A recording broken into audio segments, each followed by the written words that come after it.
అందరికీ నమస్కారం అండి. మీకు ఎయిర్ పొటాటో అంటే తెలుసండి. ఎయిర్ పొటాటో అంటే గాలిలో కాసేటువంటి దుంప. ఇవేనండి అవి. గాలి దుంప అని కూడా అంటారు కొంతమంది. సాధారణంగా దుంప జాతి అంతా కూడా భూమిలోనే తయారై భూమిలోనే పెరుగుతాయి. ఈ దుంప దానికి భిన్నంగా ఉంటుంది.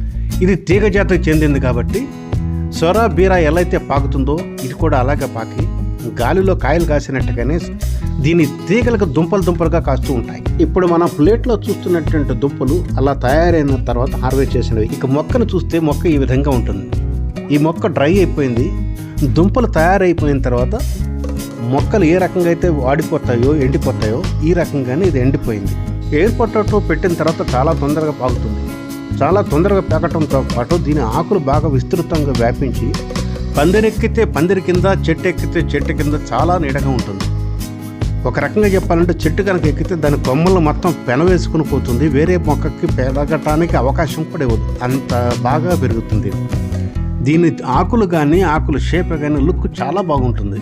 ఇక లేత ఆకులు అయితే మామిడి ఆకులు చిగురు వచ్చినప్పుడు వచ్చిన రంగు ఎలా ఉంటుందో ఆ రంగులో ఉంటుంది. షేప్ మాత్రం హృదయం ఆకారంలో ఉండి చాలా బాగుంటుంది చూడడానికి. ఇంకా ఎయిర్ పొటాటో దుంప విషయానికి వస్తే అన్ని దుంపల మాదిరిగానే దీన్ని కూడా వాడుకోవచ్చు. ఈ దుంప కాస్త చేదు గుణం కలిగి ఉంటుంది.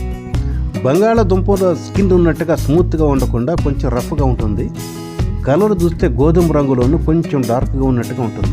ఇప్పుడు మీరు పొట్టలో చూసిన విధంగానే ఉంటుంది. ఎయిర్ పొటాటోలో కొన్ని వెరైటీలు ఉన్నాయి. వాటిలో కొంచెం విషం ఉండే అవకాశం ఉందని ఒక ప్రచారం ఉంది.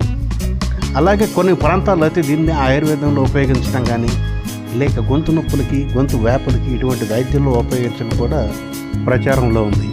మనం సాగు చేసుకున్న ఎయిర్ పొటాటోల వల్ల ఉపయోగాలు ఉన్నాయి.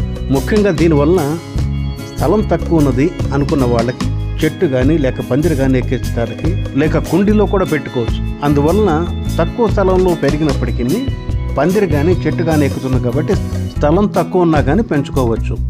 పైగా ఇది మొండి మొక్క. పెస్ట్ ఆశించటం అనేది ఇంతవరకు నేను చూడలేదు. దాదాపు 4 సంవత్సరాల నుంచి ప్రతి సంవత్సరం దీన్ని హార్వెస్ట్ చేసుకుంటున్నాను, నేను తింటున్నాను. పెస్ట్ రావటం కానీ పెస్ట్ సీజ్ వాడటం కానీ ఇంతవరకు ఎప్పుడు జరగలేదు.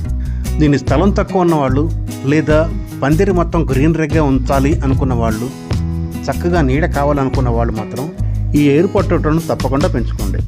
మరి ఈ వీడియో బాగుంటే లైక్ చేయండి, షేర్ చేయండి, కామెంట్ చేయటం మర్చిపోకండి. మరొక వీడియోతో మీ ముందుకు వస్తాను. అప్పటి వరకు మీ కామెంట్స్ కోసం ఎదురు చూస్తూ ఉంటాను. మరి